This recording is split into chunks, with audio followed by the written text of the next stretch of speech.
persona que viene por primera vez tiene derecho a reclamar una bebida caliente que por amor se le va a acercar a algún servidor a dársela.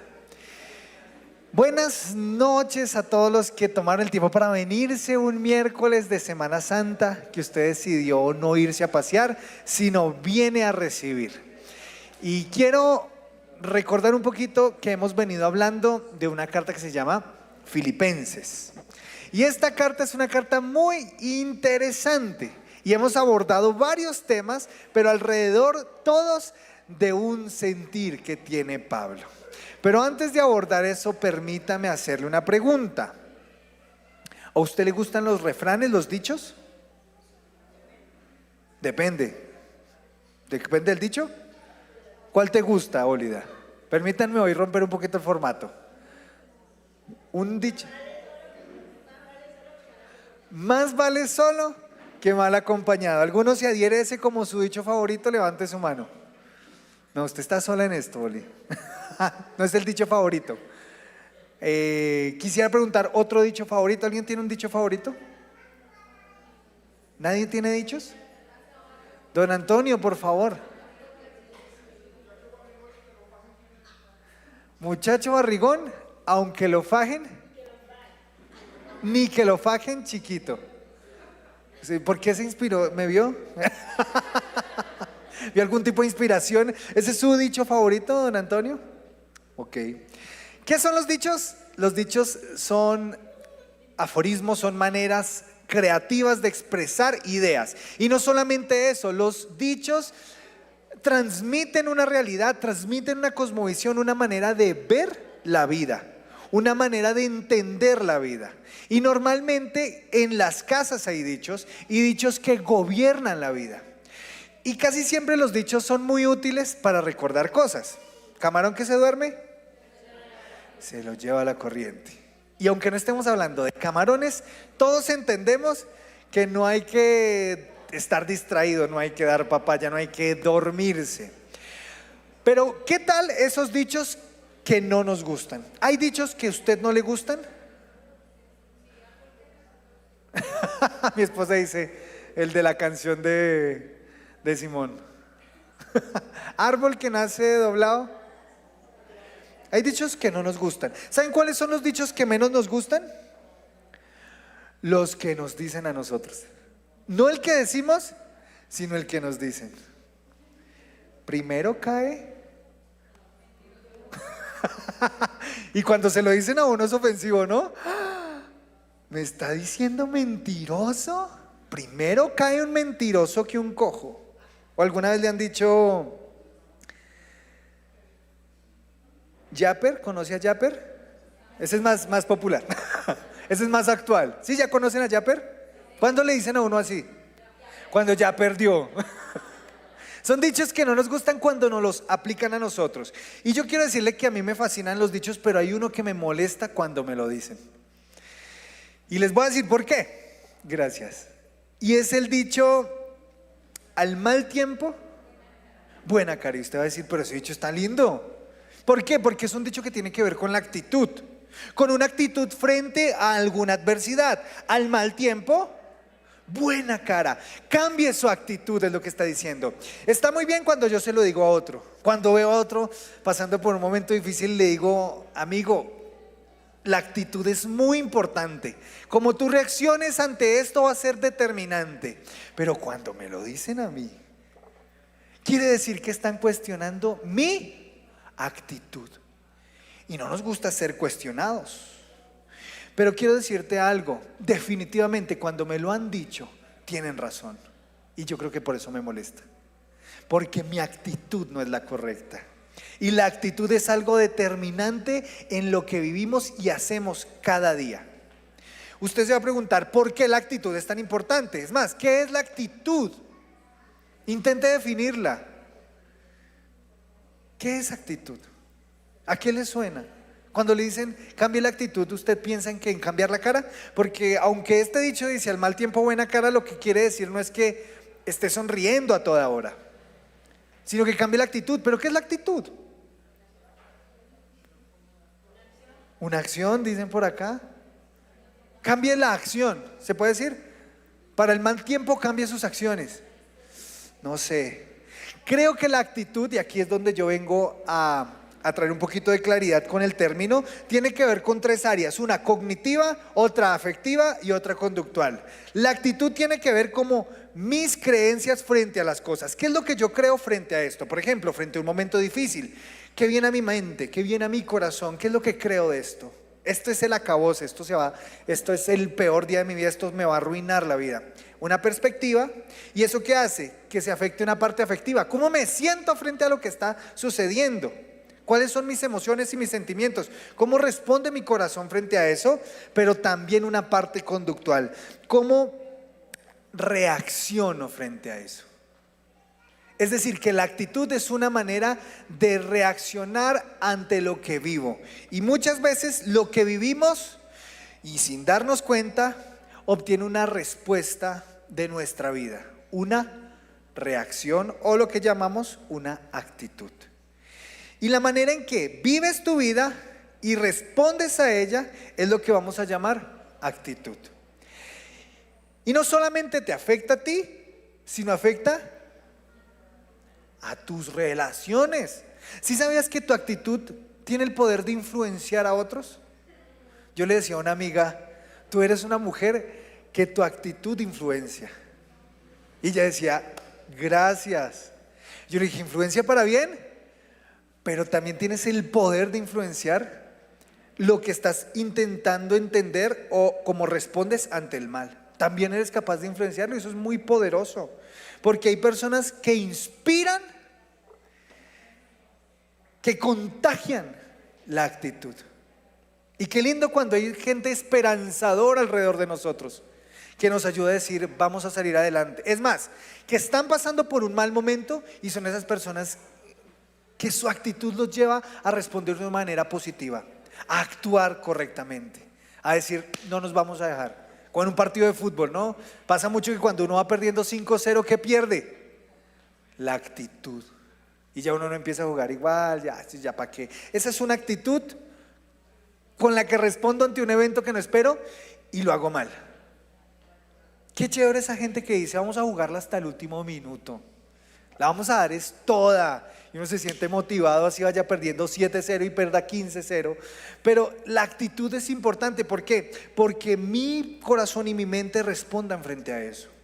Y como hay gente que influencia para bien, hay gente también que puede influenciarte con su actitud para mal. Hay un personaje que se llama Yokoi Kenji, si alguna vez lo han visto, un motivador colombo-japonés. Y él tiene un experimento, un trabajo social bien interesante. En Japón, la gente tiene una actitud diferente a Latinoamérica.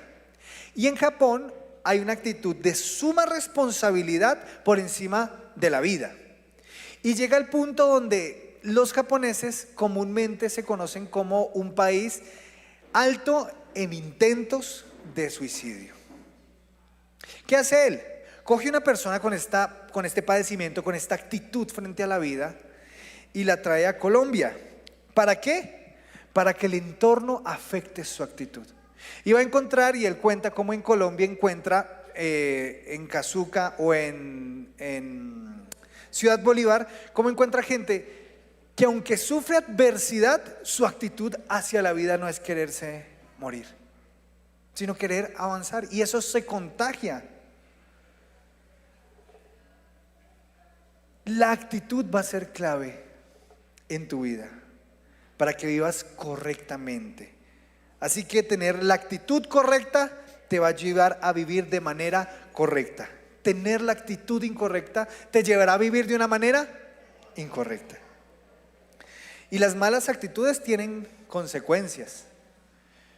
La actitud frente a un problema puede terminar en una depresión muy fuerte. ¿Por qué llega la gente a sumirse en una profunda tristeza? Porque reaccionó de esta manera frente al problema.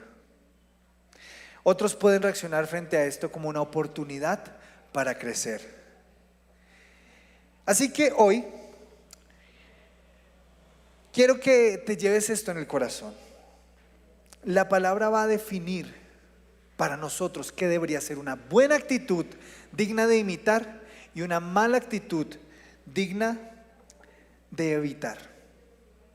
Hoy la palabra nos va a dar una actitud digna de imitar, pero también nos va a advertir de una actitud que tenemos que evitar. Así que, por favor, vamos a la carta que nos compete y vamos a abordar el capítulo más importante de esta carta.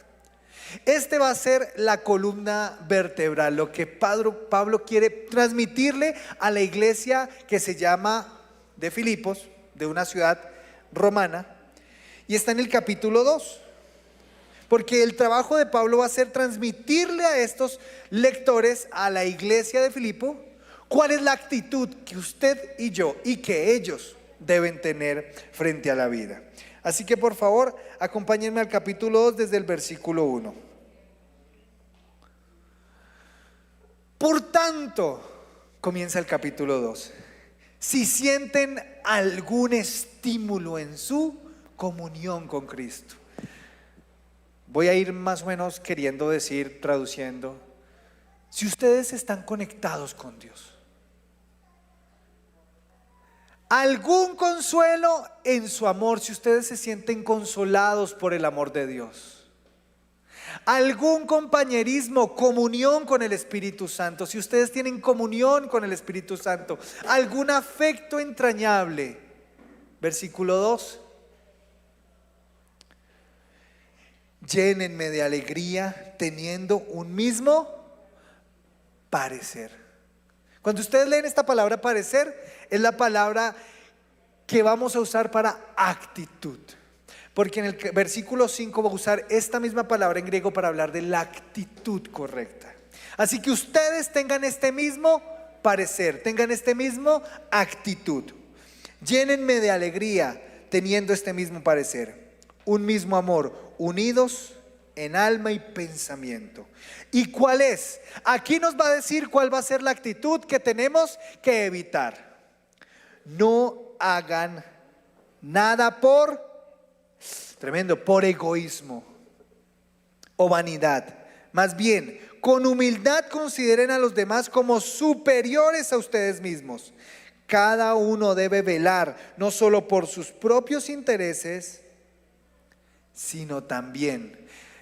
Vamos a ir al versículo 3, por favor, y al 4. Los voy a leer nuevamente.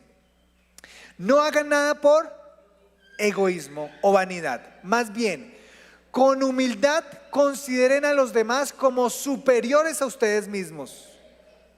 Cada uno debe velar, no solo por sus propios intereses, sino también por los intereses de los demás. Así que esta primera parte va a ser la actitud que tú debes evitar. Y en Filipenses existe ya, en la ciudad de Filipos existe una actitud. ¿Cuál es la actitud? Si usted ha venido siguiendo esta serie, ha encontrado algunos patrones en la cultura de Filipo. ¿Cuál es? La gente que habita ese lugar. Porque la iglesia empieza con gente que ya vivía en Filipo. Y Filipo tenía dos cosas bien particulares a diferencia de todo el imperio romano. Una, los que estaban allí, la mayoría habían sido generales, militares retirados, militares del imperio romano. Gente con galardones, con reconocimiento, con batallas ganadas, con estrellas, con todos los honores del imperio. Ellos son los que se retiran y se van a vivir a esta ciudad. Y segundo, Filipo es una ciudad tan particular que a los que habitan, los que viven, los que han nacido en esta ciudad, tienen algo que los demás no tienen, algo que se llama ciudadanía romana. ¿Qué es la ciudadanía romana? Es como la visa americana. ¿En qué sentido? ¿Cuántos han soñado con irse a Estados Unidos? ¿Nadie aquí? Gente comprometida con el país. Yo lo he soñado. Es más, yo quiero conocer. Uno de mis deseos es que lleguen y me digan su visa ha sido aprobada. Algún día la voy a tramitar. Y mi esperanza es que me den la visa. Pero ¿cuál es la diferencia? Que una cosa es tener un permiso de ir allá y otra cosa es tener una ciudadanía. ¿Y cuál es la diferencia? Los derechos que tienes. Los ciudadanos romanos tenían derechos que ningún otro tenía. Por ejemplo, uno, apelar al supremo gobernante para que dicte juicio en su delito. Pablo es ciudadano romano. Y cuando está en Filipos nos enteramos por allá en Hechos, cuando esta comunidad cristiana nace, a Pablo lo cogen, lo meten a la cárcel, lo cascan. Y una de las cosas es que el ciudadano romano tiene derecho a un juicio, tiene derecho a justicia, tiene reconocimiento. La gente del Imperio Romano está dispuesta a sacar la plata para comprar la ciudadanía, porque es muy costosa pero muy beneficiosa. ¿Y cuál es la actitud de una gente que vive en una ciudad con semejante privilegio como ser ciudadano romano? Hay dos cosas que permanecen: el orgullo de ser romano, la estima de ser europeo, de ser de Dinamarca, eso que la gente cree que es wow, y el logro personal. Los soldados son reconocidos por sus logros y los ciudadanos romanos son orgullosos por su nacionalidad. Así que entre mayor rango ellos alcanzaban, mayor honor. Ellos definitivamente, socialmente, son superiores. Cualquier persona que no conoce a Dios los ve y dice: esta gente es superior. Y ellos se sentían superiores. Y ellos se convirtieron a Jesús y ellos formaron la iglesia. Y no es que sea una iglesia mala, al contrario, Pablo empieza todo el capítulo 1 elogiando a esta iglesia por ser valiente. Pero hay algo que no cuadra allí en la iglesia, una problemática allí que no parece ser tan visible, pero que en esta iglesia buena, con abundancia, con generosidad, con valentía, estaba presente, y es el tema del orgullo. ¿Dónde está la grandeza para estas personas? En sus logros personales. La iglesia se compone de gente que ya tiene una manera de ver el mundo, una actitud. Y quiero decirte que tú y yo venimos de una actitud de este mundo. Y puede que para ti y a mí también aplique esto. Que nuestra actitud sea muy parecida a esto. A que el orgullo y los logros sea lo que nos haga sentir con el pecho inflado. Y Pablo está diciendo: cuidado con esa actitud, la actitud del orgullo. Y por eso comienza apelando en el versículo 1 y 2 a los que se han encontrado con Dios. Porque esta es una actitud que solamente los que se han encontrado con Jesús pueden evitar a cabalidad, que pueden ser curados de ella. Porque cuando dice: no hagan nada por egoísmo y vanidad, se está metiendo con dos cosas importantes en la cultura romana. En la cultura romana los logros, el ser mejor que los demás, el demostrar que soy superior a los demás, era un logro, era algo digno. Y humillarse es lo que para ellos es una locura, porque alguien se humillaría. Estar por encima de otros es tener estatus, es tener galardón, es algo que mostrar. Y quiero que hagamos un ejercicio leyendo el versículo 3 y 4 como si fuera una declaración, como si fuera una afirmación, como si fuera lo contrario. Vamos a voltearlo. Aquí dice: no hagan. Escúchenlo como sonaría diciéndoles: háganlo. Hagan todo para sí mismos y para su propia gloria. Ustedes son mejores que los demás. Primero busquen su propio interés antes que poner el del interés de los demás sobre el de ustedes. Parece algo que un motivador le diría a uno hoy. Algo que quizás un psicólogo puede llegar a decir hoy. Piensa en ti, busca tu motivación, busca tus sueños, piensa en lo que tú vas a lograr. Bueno, no es tan diferente a la actitud de la vida en que vivimos. Y quiero decirte algo. Tú no fuiste hecho para vivir para ti. Cuando Dios pensó en ti, no pensó en que tú vivieras para ti, para tus sueños, para tus metas. Primero yo, segundo yo y tercero yo. Por eso esto es tan revolucionario para la iglesia de Filipenses. ¿Por qué? Porque Él está proponiendo una manera de vivir distinta. Les está diciendo, ustedes los que son espirituales, hay algo allí pequeñito que tal vez no se ve bien, pero que es profundamente dañino para ti. Es la actitud orgullosa. ¿Y qué es la actitud orgullosa? Una actitud que tiene algo llamado egoísmo.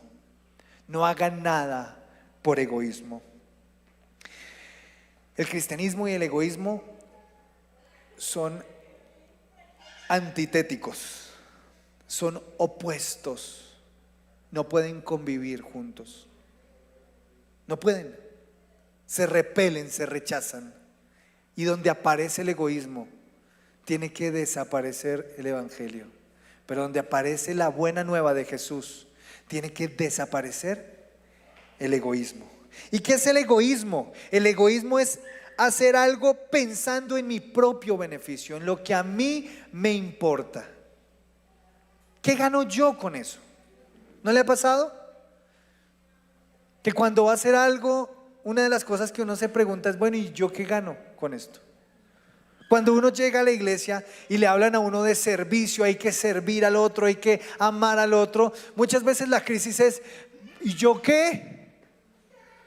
Sí, y esta actitud pasa mucho, que siempre pienso en lo que me beneficia a mí. ¿Cómo voy yo ahí? ¿Qué es lo que a mí me conviene? Y la actitud egoísta es una actitud que nos frena a nosotros para crecer en Dios. Porque el egoísmo te hace pensar en que tus decisiones son lo importante. Es a ti al que te debe importar. Y a veces nos justificamos para vivir de manera egoísta.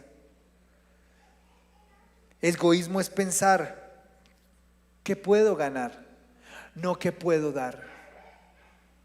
Siempre esta es una actitud con la que luchamos. Mucha gente se va de una congregación porque dice, allá no me atienden, allá no me llamaron, no, es que me visitaron 2 veces y no volvieron a visitarme. Entonces la idea que tiene la gente en la cabeza es que se acerca a la comunidad para ver qué la comunidad puede darme, cómo me puede beneficiar. Conozco a gente que ha dejado a un lado el seguir a Dios porque no encontró beneficio en eso. Es más, Judas, ¿por qué traiciona a Jesús? Porque no halló ningún beneficio en esta relación. Y buscó un beneficio en otro lado, en alguien que le pagara por entregarlo. Así que cuando dice cuidado con esta actitud egoísta, es cuidado tú y yo con aquello que hacemos pensando en cómo me beneficia a mí, cómo voy a ganar yo ahí. Después dice, no haga nada por egoísmo o vanidad. Y ahí la palabra es vanagloria. ¿Qué es la vanagloria? Es hacer algo para que los demás me reconozcan, para que los demás me aplaudan. Y nos gusta mucho cuando servimos y nos agradecen, pero ¿cómo nos ofendemos cuando servimos y nadie nos dice gracias? Eso es una cuestión del corazón. Claro, la gratitud es algo que se debe dar en todos los ambientes, pero no es algo que uno exige al otro. Entonces cuando habla de buscar vanagloria es una gloria personal, cuando lo que estoy haciendo lo hago para hacerme a mí un nombre, para que me conozcan a mí. Y dice, no hagan nada por egoísmo o vanagloria. Considérate superior que el otro. Dice ahí, no se estimen a ustedes superiores a los demás, sino que vean a los demás como superiores a ustedes. Esta quizás es una de las más difíciles cuando uno se enfrenta, ¿no? Porque el orgullo funciona como una caparazón, pero también como una plataforma. El orgullo me cierra ante los demás. Tengo algo que me blinda para ser herido, pero también es algo en lo que me monto y me siento superior. Considerarme superior es pensar que a mí nadie me debe corregir. O sea, son actitudes sutiles, pero que se presentan en la vida. ¿Quién se cree ese, el jefe, para decirme lo que me dijo? ¿Quién se cree el pastor? ¿Quién se cree mi líder para venir a llamarme a cuentas? Es difícil cuando este orgullo aparece, dejarme ser corregido. Y ojo, si en tu caso estás pensando, sí, yo conozco gente así, tienes un problema ahí, porque no eres capaz de ver que para ti también aplica. ¿O cuántos de acá, bueno, no levante su mano, diga dentro de sí, cuántos de acá disfrutan cuando son llamados por una actitud incorrecta, cuando son llamados a su atención, cuando son confrontados con algo? No nos gusta. Y bueno, no nos gusta, es algo normal. Pero cuando cuestionamos, cuando cerramos nuestro corazón y decimos, ¿quién se cree este? ¿Se cree mejor que yo? Ahí hay un problema de superioridad. Y tremenda esta actitud, porque dicen, no hagan esto, no tengan esta actitud.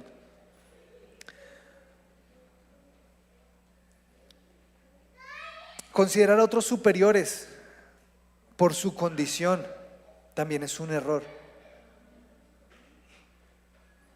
Si tengo o si él tiene, es más valioso, es más útil.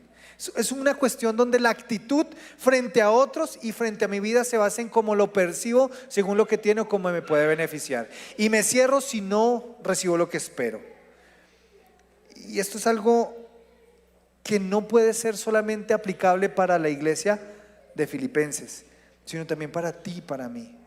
Tenemos que abandonar esta manera de actuar, esta actitud. Y quiero decirte que Pablo es un ejemplo de esto. ¿Recuerdan en todas las veces que hemos hablado, dónde está Pablo? Está en la cárcel. ¿Y está pasándola sabroso? ¿Está viviendo sabroso? Algunos de aquí dicen, sí, está viviendo sabroso porque su gozo es Jesús, y está haciendo una referencia a un texto que ya tocamos. ¿Está sufriendo dolor? ¿Está padeciendo dolor? Seguramente. ¿La iglesia de Filipo era una iglesia que padecía dolor? Capítulo 1. Ustedes han perseverado a pesar de. Es una iglesia que también experimenta dolor. Y sabes una cosa, el dolor no es una excusa para actuar así. Y normalmente usamos el dolor como una excusa para tener esta actitud.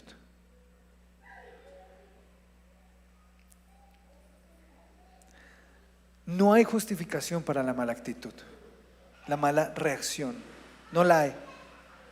Porque cuando uno está sufriendo, ¿qué hace? Dice, pobrecito de mí. Y aparece el egoísmo, el autocompadecimiento. Y eso es muy peligroso. Por eso cuando dice cambien esta actitud, está diciendo dejen de centrarse en ustedes mismos para vivir. A una iglesia valiosa y una iglesia de Dios. Y les encomienda algo: tu deber es velar por el interés de otro. ¿Qué es esto? Versículo 4, por favor.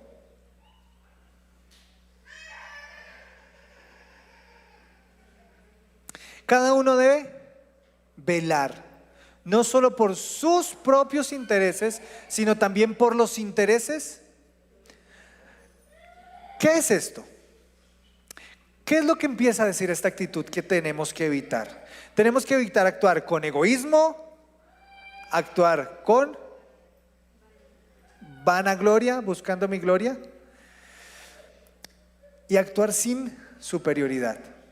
Pero ¿qué es lo que es cuidar a otro? ¿Qué es lo que es cuidar el interés de otro?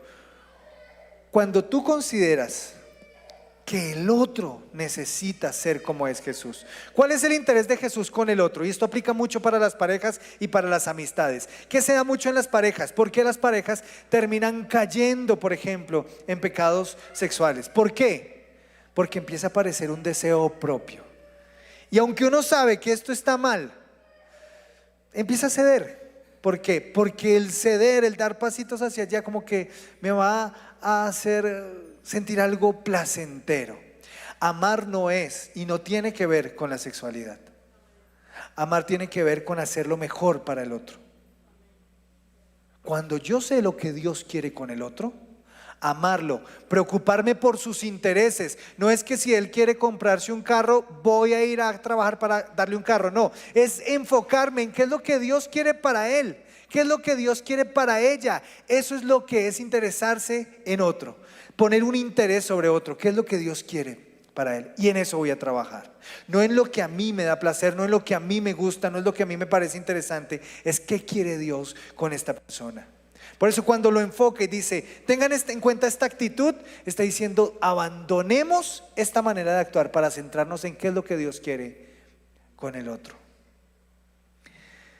Y ahí nos va a dar un ejemplo muy bravo, Pablo. Quizás no hay persona que más encarne esto que Jesús. Versículo 5. Y acá se pone más bonita la situación. Porque si hay alguien que ha vivido desinteresadamente, es Jesús. La actitud de ustedes podría ser, les sugiero que sea esta. El texto dice, debe ser como la que Cristo Jesús tiene. Tu actitud y mi actitud no puede ser una parecida.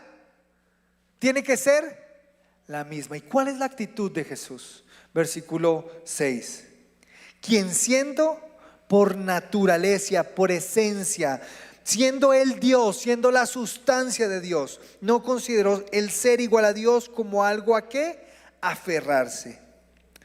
Por el contrario, se rebajó voluntariamente, tomando la naturaleza de siervo y haciéndose semejante a los seres humanos, y al manifestarse como hombre, se humilló a sí mismo y se hizo obediente hasta la muerte, y muerte de cruz. Ya estamos en el 8.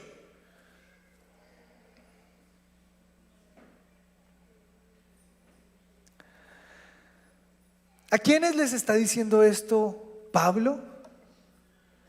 A los que están aferrados a la ciudadanía, a los logros, a su pasado, a los que tienen títulos que mostrar, los que tienen historias que contar, los que tienen ciudadanías que mostrar. A estos les está diciendo, miren, tengan pues ustedes esta actitud, la actitud de Jesús.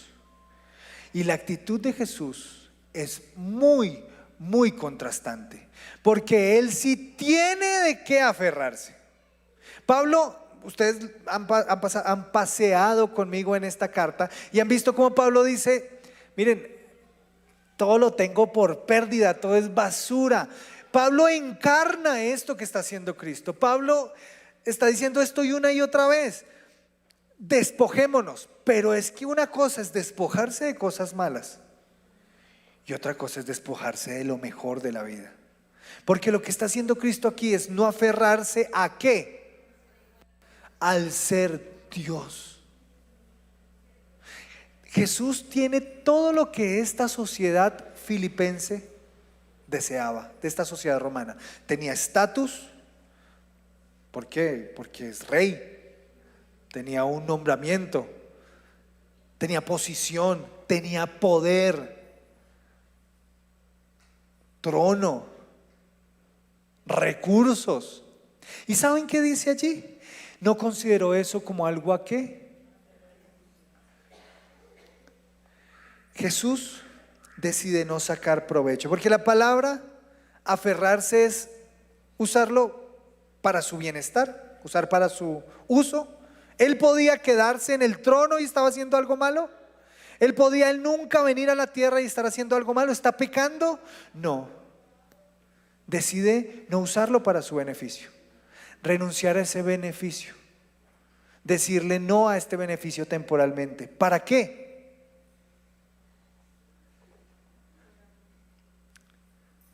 Para soltar todo y venirse aquí a la tierra. Para humillarse. No deja esto porque va a obtener algo más, ¿no? Como a veces uno quiere. Hay que soltar para recibir algo mejor. El Señor soltó lo mejor para venir a recibir humillación. Vivimos aferrados a lo que consideramos provechoso para nosotros. Ustedes y yo hacemos parte de quizás la generación más preparada, con más acceso a la información, con más acceso al estudio. Creo que la mayoría de acá, si no es que todos, saben leer. Y eso no pasaba hace 60, 70 años. Y hemos crecido y hemos tenido comodidades. Pero se han vuelto algo tan provechoso para nosotros que nos aferramos a eso y lo volvemos algo tan importante que vivimos para eso. Aquellos que estudian una universidad, la universidad no es el objetivo de la vida. Aquellos que tenemos familia, la familia no es el objetivo último de la vida. ¿Qué tienes de provecho? ¿Qué es algo que tú digas, esto es muy útil en mi vida? El tiempo, tu tiempo, incluso tu tiempo es para tu beneficio. Tus bienes. Hay un refrán que dice un predicador que me gusta mucho y dice: un bien solo es un bien cuando hace el bien. Y muchas veces nosotros pensamos que la vida se trata de acumular bienes, pero no son bienes para nosotros. Cuando lo que tengo está al servicio de otros, pensado para otros, en ese momento la actitud de nuestra vida cambia. Cuando tú estudias para ti, para tus sueños, para tus metas, tienes una actitud diferente. Cuando te capacitas para ti, cuando incluso trabajas para ti, estás viviendo con la actitud que hay que evitar. Acá la actitud va a otro nivel, la de Jesús, porque Él está dejando lo mejor. Y su actitud fue negarse a sí mismo. ¿Cuál es la actitud que Él tiene? Todo lo que tiene y tiene derecho a eso. ¿Qué le está diciendo? Yo voy a soltar esto, no me voy a aferrar a esto, me voy a despojar. La palabra ahí es una palabra que se usa popularmente en ambientes académicos, que lo que significa es vaciarse, la kenosis. Jesús se vació de que se limitó, se puso Él un límite. Él, siendo Dios, limitó su omnipresencia para meterse en un cuerpo. Se limitó para acercarse a nosotros. Se despojó. ¿Con qué beneficio hizo eso? Porque Jesús se encarnó. Hoy en Semana Santa estamos recordando, estamos haciendo memoria de esta semana en que el Dios del universo se encarnó, se hizo carne, se limitó a sí mismo, se vació de todo lo que era ser Dios. Aún siendo Dios, se limitó. ¿Con qué fin? ¿Cuál era su beneficio? ¿Qué ganaba Él? Qué interesante cuando esta perspectiva aparece. Cuando Él llega aquí a la tierra y le dice a la gente: el que quiera venir en pos de mí, sígame. Pero pide hacer algo que Él ya hizo. Niéguese a sí mismo. El negarse a sí mismo es una actitud infaltable en aquellos que queremos seguir a Jesús. Lleves muchos años o hayas llegado hoy. Seguir a Jesús significa liberarnos de la presión de hacernos felices a nosotros mismos, de a trabajar para que yo pueda sentirme realizado. No, eso no importa. Despojémonos. ¿Para qué? Para beneficiar a otros. Es como quien juega en un equipo, bueno, que tiene una mentalidad de equipo, ¿no? Hay jugadores que están pensando en ellos brillar y que todo quiere que pase con ellos para que conozcan. Pero hay jugadores que no son tan visibles, pero que hacen que funcione el equipo. Los jugadores más útiles para un equipo no son los que brillan ellos, sino los que permiten que otros brillen. Jesús vino para ayudarte a ti a brillar. ¿En qué sentido? En brillar de las tinieblas a su luz admirable, al reino de la luz, a sacarte de la oscuridad para el reino de la luz. Esa es la actitud del discípulo y es lo que los filipenses y cualquiera que siga a Cristo debe hacer, y es un deber beneficiar a otros. Adoptó una nueva naturaleza, porque la palabra que aparece ahí cuando dice, y no tomó el ser igual a Dios como algo a que aferrarse, de la naturaleza de Dios. Pero cuando lees en los versículos 7, por el contrario, se rebajó voluntariamente tomando la naturaleza, y ahí la naturaleza es la misma palabra que cuando habló de la naturaleza de Dios, y tomó la naturaleza humana y se hizo totalmente humano. Y ese se hizo totalmente humano es aceptó una nueva realidad, y esa nueva realidad era humillarse a sí mismo. Y tenemos un problema con esta palabra. Yo hablaba con unos amigos el lunes y hablamos acerca del tema de parejas y cómo el humillarse es una actitud totalmente buena, y ellos quedaron impactados. Y dijeron, ¿cómo hacer algo bueno humillarse? Claro, cuando uno ve la manera de actuar de este mundo, la actitud de este mundo, considera que humillarse es algo terrible, porque te hacen menos. Pero lo que está interesante acá es que no es que Jesús vino a que lo humillaran, sino que Él voluntariamente se humilló. Y humillarse es una actitud de servicio a los demás. Humillarse es ponerme al servicio de otros. Es lo que Pablo estaba diciendo en el versículo 3. Humíllense. Pero ese humíllense es para servir. Ese humíllense es, consideren a los otros superiores. Servir es una realización de la vida, es un logro al que llegas. Y cuando has llegado hasta ahí, que se hace naturaleza de siervo, versículo 8, y al manifestarse como hombre, se humilló a sí mismo y se hizo obediente. Quiero recordar un poquito cuáles son las actitudes que debemos tener. La actitud de Cristo, ¿cuál es? Es una actitud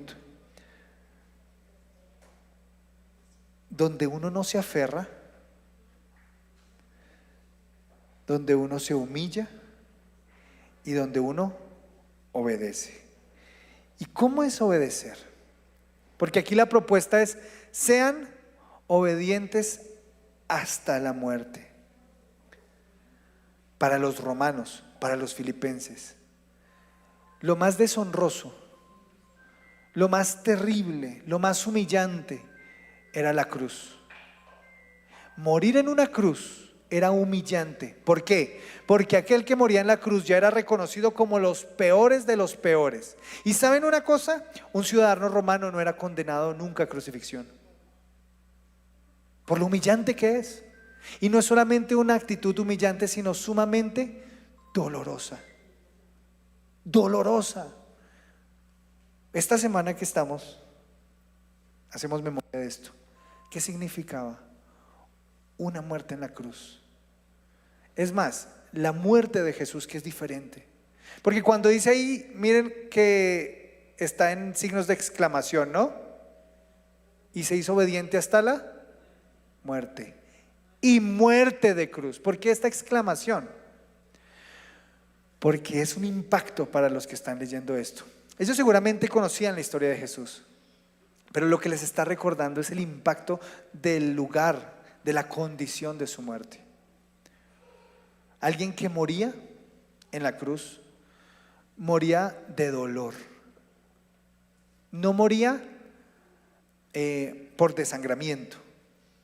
El Señor Jesús fue desangrado por los golpes que le dieron. Es que Él no le dieron solamente la cruz, Él recibió el azote de unos cueros con huesos. Le desgarraron la piel. O sea, lo que significa esta expresión es que lo más deshonroso que había en ese tiempo, Jesús le cambió el significado. Recordemos un poco ese evento. Jesús es entregado y no es ciudadano romano, y su juicio es un juicio totalmente injusto. No hay pruebas. Él literalmente se hizo un siervo. No pudo apelar a otra, no apeló a nada. Lo llevaron a donde el juicio romano, al juicio de los judíos. Injustamente fue condenado. Pero antes de eso fue torturado casi hasta la muerte. Lo azotaron, lo desgarraron, lo humillaron. Porque fue diferente también a los otros reos. A él le pusieron una corona, le pusieron un manto púrpura, se inclinaban y lo golpeaban. ¿Jesús sabía esto? Sí. Y no suficiente con esta tremenda golpiza, siendo desgarrado casi hasta la muerte, sangrando con su espalda totalmente abierta, quizás viéndosele los huesos, le tocó cargar el peso de su cruz, de nuestra cruz, y la arrastró hasta un monte donde clavaron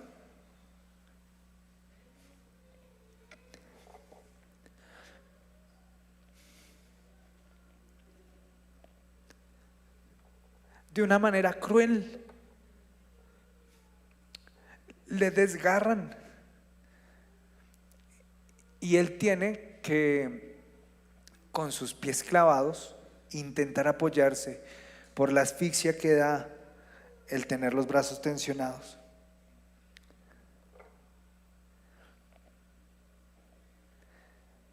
Él fue torturado hasta la muerte, pero él no se ve la víctima en esto. ¿Pero por qué lo hizo? ¿Por qué? ¿Qué beneficio había para él? ¿Qué ganancia había para él? Por eso es tan ofensivo vivir de la manera, con la actitud incorrecta. Porque el que lo tiene todo no se negó nada para venirnos a rescatar. Vivir con una actitud incorrecta es ofensivo con lo que Él hizo. No solamente es una sugerencia, por eso es un deber.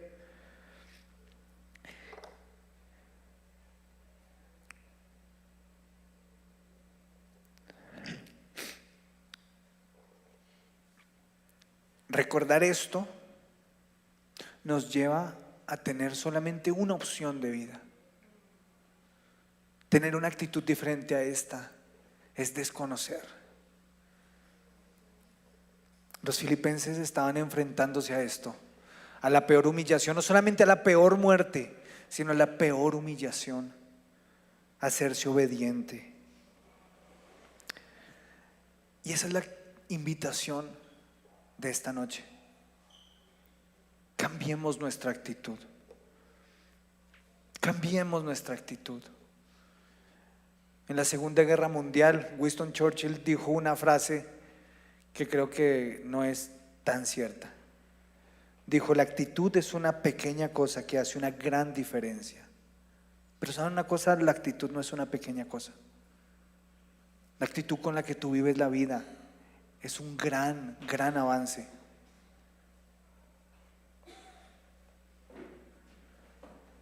La diferencia no la hacen tus circunstancias. No podemos justificar vivir de otra manera. No podemos justificar vivir diferente a como la actitud de Cristo nos enseña. Así que, ¿cómo podemos aplicar esto?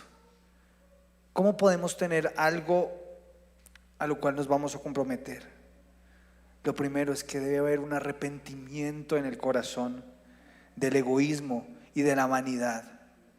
Reconocer que hemos vivido y hemos servido y nos hemos acercado esperando reconocimiento, esperando beneficios. No hemos reconocido a otros como superiores. Y yo ahí me meto.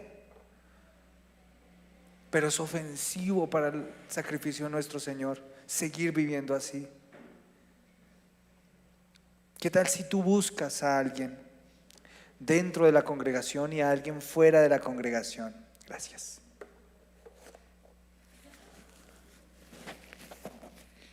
¿Qué tal si tú buscas a alguien dentro de la congregación y fuera de la congregación por la cual busques su bien? Dentro de la congregación para servirle, fuera de la congregación para rescatarle. ¿Qué es lo que Dios quiere? Porque ese es el punto. ¿Qué es lo que Dios quiere? ¿Qué es lo mejor?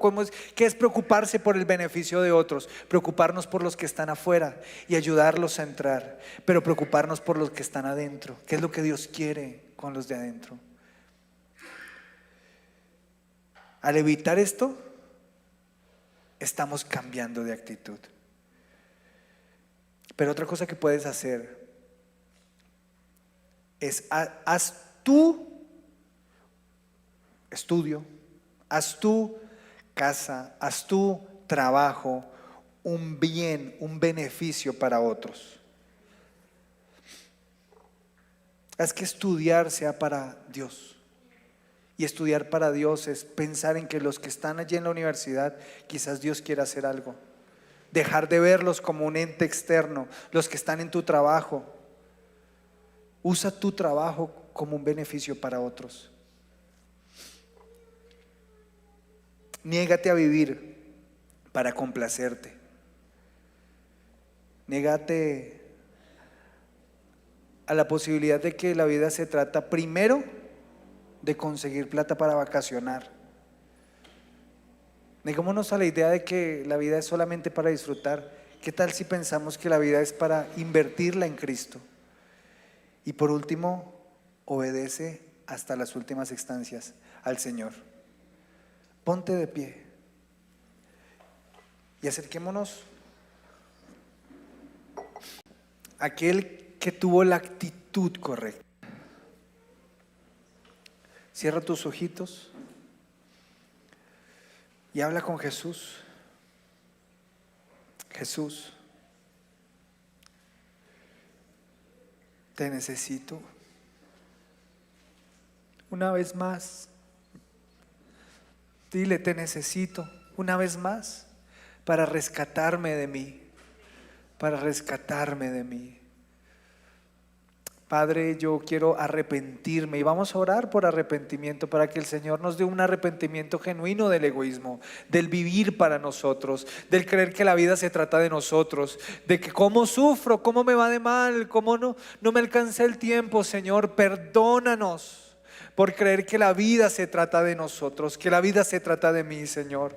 Perdóname por invertir mi vida, Señor, para mí. Tú me rescataste del egoísmo, Señor, para evitar que yo viviera para mí, Señor. Concédeme un arrepentimiento genuino en esta noche. Dile, Jesús, permíteme arrepentirme de haber vivido para mí, de desperdiciar mi vida para mí, Señor. Ya mi vida está ganada. Ya mi vida está ganada. Cuando te entregué mi vida ya la gané, Señor. La gané para ti. Por favor, Señor, dame un arrepentimiento para no volver a vivir para mí. No hay edad que dice ahí. No, es cuando uno crezca es que debe cambiarse actitud. No, desde niños, Señor, debemos entender esto. No vivir para nosotros. Y aquellos que son padres, oren por sus hijos.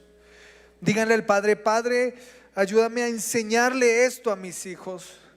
que la vida no se trata de ellos, que no se trata de lo que ellos deben obtener. Y aquellos que no son padres, pídanle al Padre que les conceda un arrepentimiento para que hoy se transforme la actitud. No quiero seguir con la actitud de vivir para mi vida, Señor, de buscar mi gloria. Perdóname por buscar reconocimiento, por herirme cuando no me han aplaudido, por herirme cuando no me han reconocido, no me han sentado en la silla de honor. Perdóname, Dios, porque busco el reconocimiento, Señor.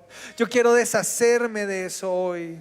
Quiero deshacerme de esa búsqueda de aprobación, Señor. Y quiero en mi corazón hoy tener la actitud correcta, una actitud limpia, una manera de ver la vida correcta, Señor. La actitud de Cristo. Y oremos para que esta actitud empiece a gestarse en decisiones personales esta noche. ¿A qué te has aferrado? ¿A qué te has aferrado tú poniendo tus manos, tu empeño en retenerlo, en vivir para eso? Es tiempo de decirle: Señor, te lo entrego para tu beneficio. ¿Qué es lo que tú quieres hacer con mi hija, Señor? ¿Qué es lo que tú quieres hacer con mi esposa? Padre, ellas están para ti, Señor. Fueron hechas para ti, para tu beneficio, Señor Jesús.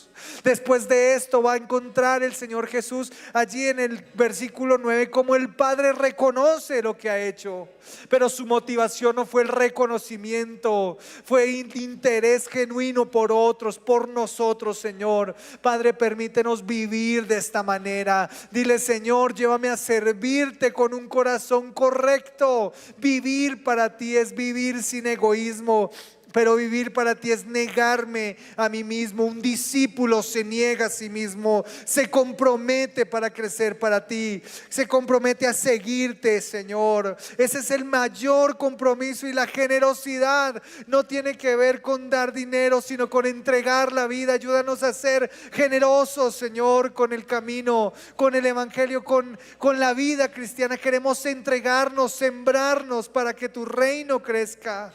Ayúdame a ser agente, Señor, de la extensión de tu reino, preocupándome por los que están afuera y sirviendo a los que están adentro. Cambia mi mente, Señor, ese deseo que tengo de que sea yo servido. Ponme esta actitud, este mismo sentir que tuvo Cristo, quien siendo en forma de Dios no tomó eso como algo a que aferrarse, sino que se humilló a sí mismo. Padre, yo quiero ser alguien que me dé a mí mismo la oportunidad de humillarme, Señor, de servir a otros. Y dile: Padre, yo quiero vivir con un corazón humillado, Señor.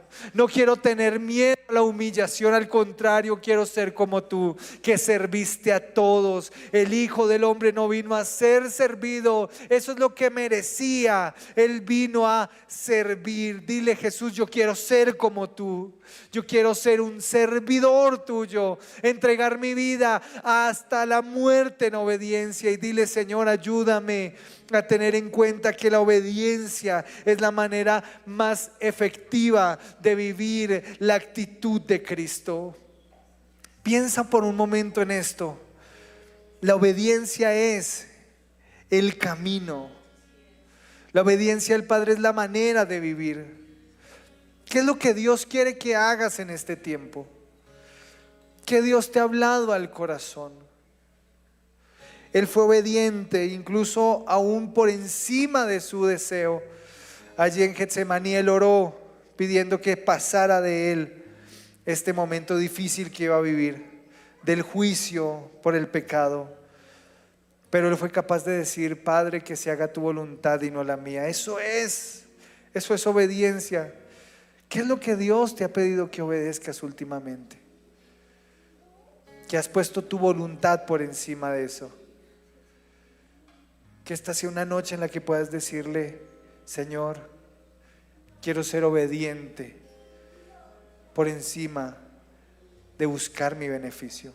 A veces creo que me beneficia y busco lo que me beneficia, pero esta noche quiero buscar obedecerte. Señor, enséñame a obedecer tu palabra. Dile: enséñame a obedecer tu palabra. Que este fin de semana sea una oportunidad para recordar cuánto me amas, Señor. Cuánto me amas, cuánto me amas. ¿Cuánto amas a esta congregación? ¿Cuánto amas a estas personas, Señor? Que no estimaste ser igual a Dios para venir a amarlos. Padre, que los que nos conectamos esta noche a través de internet y los que estamos aquí, Señor, no nos olvidemos cuánto nos ama. Cuánto nos ama. No te olvides cuánto te ama Jesús. Que eso sea un impacto en tu corazón para que tu actitud frente a la vida cambie. Renuncia por último esta noche a ver la vida pesimista, porque el final de Jesús no es la cruz. El final de Jesús no son los clavos, no fue la corona. El final de Jesús es la resurrección, la grandeza, la gloria. Recuerda que Jesús está aquí, no quedó muerto, resucitó. Resucitó para verte esta noche, para acercarse a ti esta noche, para rescatarte de ti mismo, para darte esperanza. Porque vivir para Jesús es vivir con esperanza.